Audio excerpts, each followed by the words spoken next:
Hello and welcome. This is, of course, the underdog of the underrated. And I'm taking a time out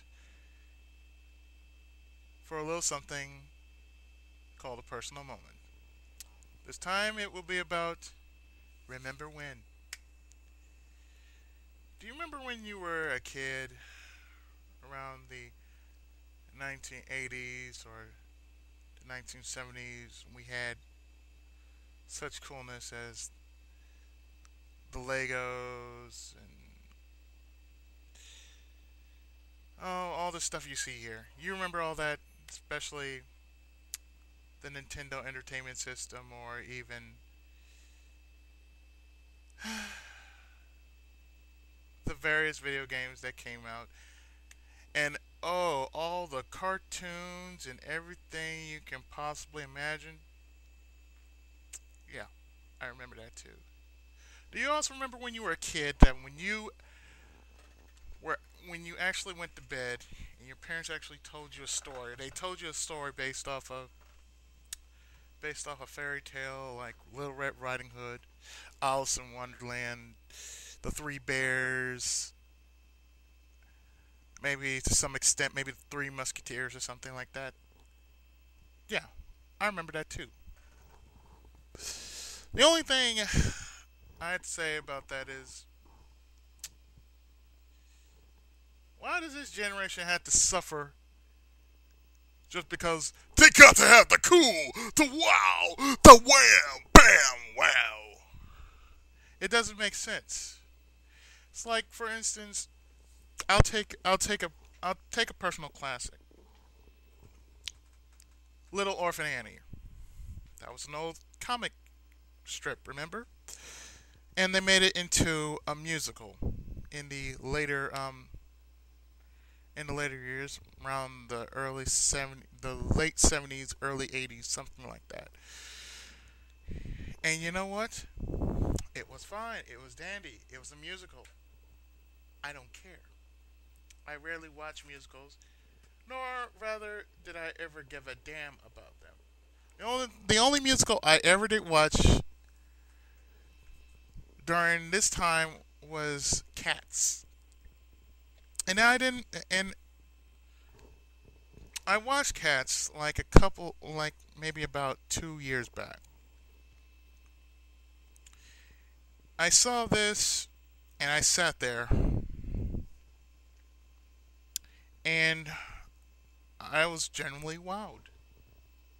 I mean, I had for that one time for that one time I actually had respect for a Rodgers and Hammerstein musical. Now, even though I'm not into musicals, I would give that Annie and probably so many few others that can actually still tell a story and not bore me to tears with every song they had to break out for every 2 goddamn seconds. What I also what I also don't mind was that when I was a kid, I really didn't have to ask for much. I wasn't the kind of kid who basically say, "Mommy, I want this. Mommy, I want that. Mommy, I want this. Mommy, I want that. Daddy, I want this. Daddy, I want that. Daddy, I want this. Daddy, I want that. Daddy, I want this. Can I get it? Can I get it, please? Can I be, get? Can I? Huh? Can I? Huh? I've been good. I'll be good. Blah blah blah blah blah blah blah. I've never been like that. Actually, when I was a kid, I basically studied hard in class. I was a straight A student back when I was in grade school. I never really didn't have to ask for anything because all my parents ever did was say, okay, pick one. Pick whatever you like. I say, okay. I mean, when I first started, it was like this. It was okay for me because I said, well, you want to pick one. I picked this. They paid for it. I played with it. I was happy. It was about the same way. I mean, it doesn't really matter. I could say, I want this, I want that, I want this. But I never said I want this, I want that, I want this. I only did that around my birthday. Aside from that, around the 80s, this is our timeline. Around the 80s, we had the good stuff. We had Nintendo. We had the Sega Master System. We had the Game Boy, which I think was coming out at the same time. We had a whole bunch of stuff that was coming out. And the cartoons, especially, the cartoons, for some reason, did not dumb us down. You had certain shows like, I don't think anybody remembers the raccoons, but I remember the raccoons. I also remember a whole lot of stuff I remember growing up with. I remember the Disney Afternoon. I remember Dungeons and Dragons. I actually have the DVD. I also remember the GoBots, the Transformers, the Centurions, He-Man. Hell, I even remember the cartoons that we ain't never heard of. Even the even the very scenes you see on this picture, you might remember too. So, oh, I remember this. I said, of course you do. My point is this: now, these days, as I pointed out before, they're going to make classic fairy tales, classic bedtime stories that we all heard as a kid into even more jacked up movies. They're going to turn them into dark renditions of their former selves. And how many times they have done this? Oh, let's take a look. We have Peter Pan. We have Alice in Wonderland. We also have Robin Hood. Like any story you can think of. They actually redid everything over and over to death. I mean, even. I mean, the good stuff like Who Framed Roger Rabbit, Dick Tracy. Oh, I don't know. I mean, it's the stuff I can think of. Yes, even the Transformers. I mean, the original Transformers, not this new bullshit that we have now. No, that's not the Transformers. The original G.I. Joe, not this bullshit we have now. For anybody who actually has Hub, some of the things I watch, some of the shows I actually watch on there are basically from the mid '70s to early '80s. They don't show anything from the '90s. Not that I don't think, but I don't really pay attention to it. I'm surprised they didn't put Carmen Sandiego on here. I mean, when you were a kid, that was pretty much it. You weren't dumbed down like today's generation. Today's generation was. I think the one that really dumbed us down was Captain Planet. Like, hey kids, the power is yours. Oh, will you please shut up? Seriously, shut up. Remember, recycle, reuse. I'm like, no, no, shut up. We already know that. I'm sorry, but there are certain things that just kind of make us look stupid. I'm sorry, but Captain Planet is one of those things that kind of put the re in the retardedness of animation. I mean, a I'm pretty sure they taken the hint from Japan because it took five heroes to bring out one super robot. Yet when you have five kids, 5 kids. They have 5 rings. They bring out a superhero in which is the epitome of God itself. We can pretty much say that they were summoning God from their 5 rings. And nobody didn't see that. Wow. So, what did we get? We got crap. That's what. We got crap. But I'm not here to state the obvious that today's generation is kind of jacked up. Today's generation do not know the value of what good TV really is. You would say, they would look at SpongeBob SquarePants, or as I like to call him, SpongeBob Square Ass, and pretty much all he's doing is making stupid butt jokes and wasteful toilet humor. Pretty much I could say a whole bunch of things about this generation of cartoons. This generation of cartoons is the very core of stupidity, especially Nickelodeon. Nickelodeon, I grew up with Nickelodeon, trust me. But I grew up watching Double Dare, Make the Grade, Get the Picture, Nick Arcade. Yes, I said Nick Arcade. Finders Keepers. I remember all those shows. I even went as far as watching Nick at Night when it was still, Nickelodeon Prime. But now you have Nicktoons, Teen Nick, Nickelodeon. I'm going to call it Nickelodeon Shadow. Yeah, Nickelodeon Shadow, because that's all it is now. It's a shadow of his mere self. Disney is the same way. By the way, did you know that the Disney Channel once showed the raccoons and Care Bears and possibly Rainbow Bright? They showed all the good stuff. Not none of this crap we see now. All this teen stuff like The Sweet Life of Zack and Cody, Hannah Montana, all that other stuff. We don't see that.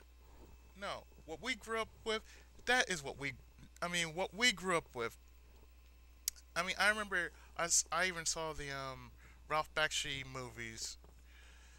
When they showed the Lord of the Rings, they showed the Lord of the Rings, Return of the King, and the Hobbit in no specific order, and that was shown on Disney.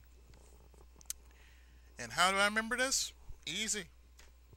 I remember the 80s very well, and I also remember the 80s. The 80s was the best generation of all time. Excuse me. You cannot say that the 80s didn't kick ass. The 80s kicked so much ass that even now, when you were to look at something on DVD, like say He-Man and the Masters of the Universe, the original one by Filmation, not the new one, the original one, you can somewhat say, oh yeah, it's all coming back to me. Even if you were watching Dungeons and Dragons, that basically just brought out any person who was into the series, and the series itself was the staple of all RPGs today, all the MMORPGs anyway. But aside from that, they had good movies. The movies that are out now, they can't compare to the ones in the past. Like The Terminator, RoboCop, Alien, Predator, Close Encounters of the Third Kind, Jaws. Even, yes, I'd say it, The Never Ending Story. All this and then some, yes, I remember them. I'm pretty sure most of you out there who have grown up during this generation remembers them as well. However, and all good things just don't seem to last. I mean, the one thing that has never changed was video games. The only thing I think has changed over the years from video games is the fact that, hey,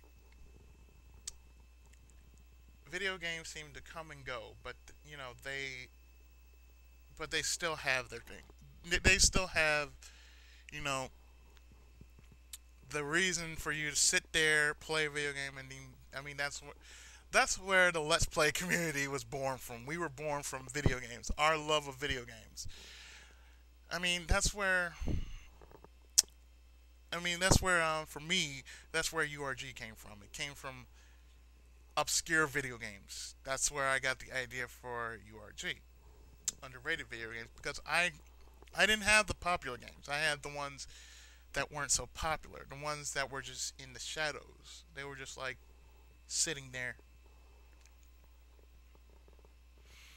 I mean, there are plenty of things I can talk about being the nostalgia factor, but the point was, point is this: when you take something classic and then you try to remake it, not once, not twice, but maybe three, four, five, maybe 10 times. I'm sorry, but you done killed it. You done killed the franchise. I say this: if you had to if you had to retell the story, or if you had to reimagine the story, do it like this. Go the anime route. You know how anime is doing these days? They're taking their own manga. They're taking the stories from the manga and implementing them into a different version of the anime. I find that the most imaginative idea ever heard of. And, you know, that can only say so much. Oh, wow, we can look at the story from this point of view instead of this point of view.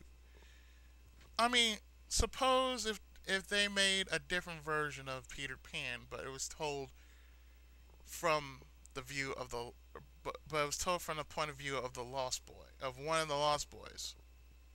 And how they saw Peter Pan is this. And this is from their point of view.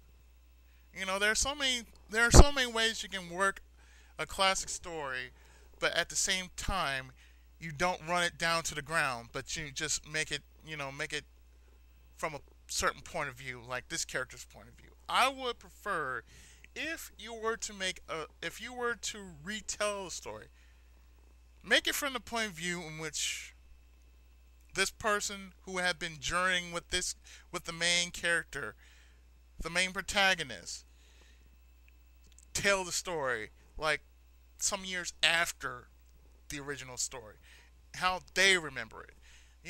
That's how you actually make a good that's how you make a good movie. But to say, oh, well, why don't we take a bedtime story that I used to tell my kids, that we used to tell our kids, and let's make it dark and gloomy and emo and everything else. Oh yeah, let's add guns to the mix. Oh yeah, let's add bombs to the mix. Oh yeah. You know what? Let's have the main protagonist dress up like a slut. Capital idea, Bob! That's a great idea! Why did I think about that? Well, Jim, you're just not as good as me. I tell you what. But anyway, the point is, the point is,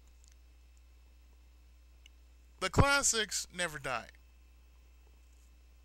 To me, I say this many times, and I'm going to say it one more, and I'm going to say it again.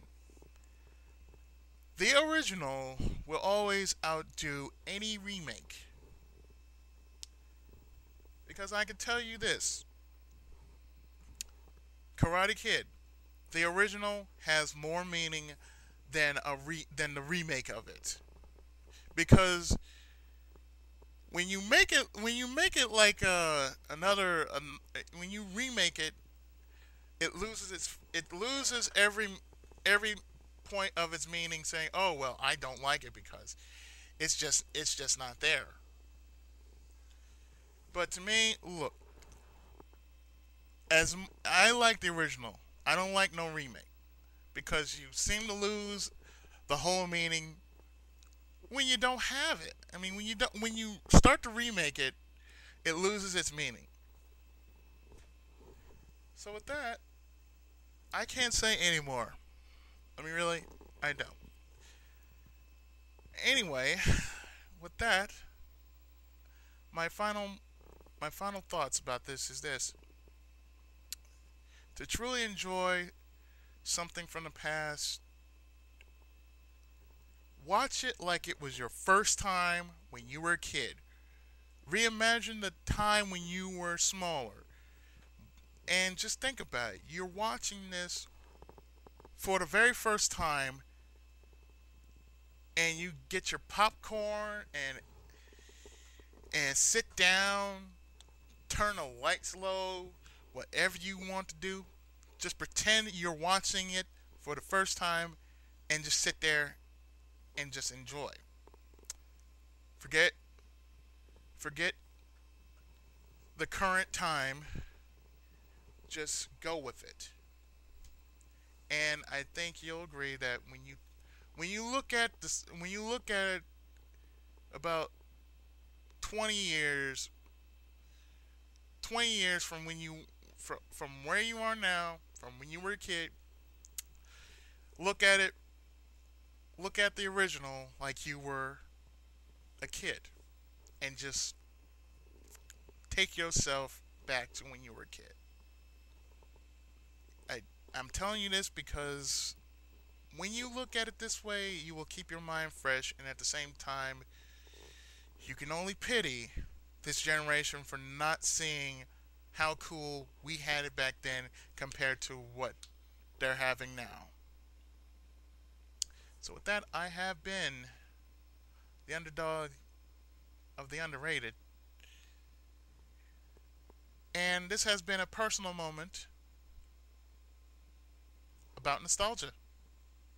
So, that have a good night, people. And it's daylight savings time, so remember to wind your clock forward if you haven't done so. Well, the underdog has spoken, and I am